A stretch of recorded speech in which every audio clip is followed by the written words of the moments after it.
Halo semuanya, perkenalkan nama saya Eka Julitia Olina dari kelas 12 MIPA 1. Video kali ini yaitu video pembangkit listrik dari bahan sehari-hari atau kita sebut PLBS. Di video kali ini kita menggunakan STEM, yaitu Science, Teknologi, Engineering, dan Math. Jadi kayak misalnya di teknologi kita menggunakan Canva, dan Math kita menggunakan estimasi, yaitu kayak data pengeluaran. Begitu ya teman-teman. Oke, next kita masuk ke dalam konsep sel volta. Ada 5 konsep yang saya simpulkan di sini ya. Yang pertama pengertian dari sel volta. Yang kedua tujuan dan manfaat. Yang ketiga alat dan bahan. Yang keempat prosedur perancangan. Dan yang kelima kesimpulannya. Di sini saya akan menjelaskan pengertian sel volta.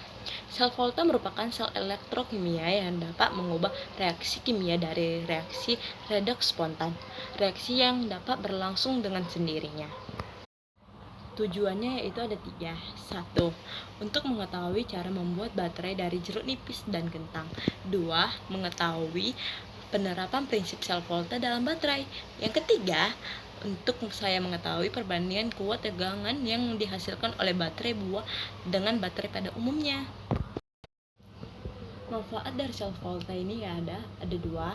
Yang pertama sebagai sumber alternatif baterai baru, yang kedua sebagai salah satu upaya untuk menghasilkan energi listrik.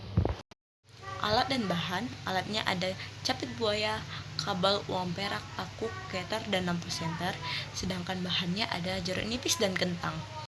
Prosedur perancangannya, yang pertama siapkan alat dan bahan, yang kedua buat celah pada jeruk nipis untuk menancapkan koin menggunakan cutter, yang ketiga tancapkan koin ke jeruk nipis sampai tersisa hanya setengah koin di permukaan jeruk nipis.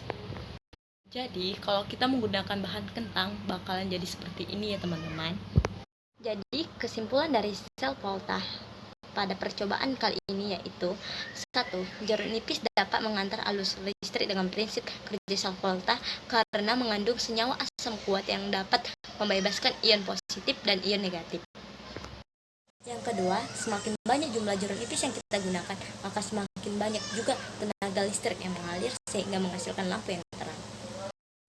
Yang ketiga, energi listrik yang dihasilkan oleh jeruk nipis semakin lama semakin berkurang karena ion-ion dalam larutan elektrolitnya juga semakin berkurang. Nah, tadi kan sudah membahas STEM. Jadi kita sekarang membahas tentang math-nya, yaitu estimasi pengeluaran.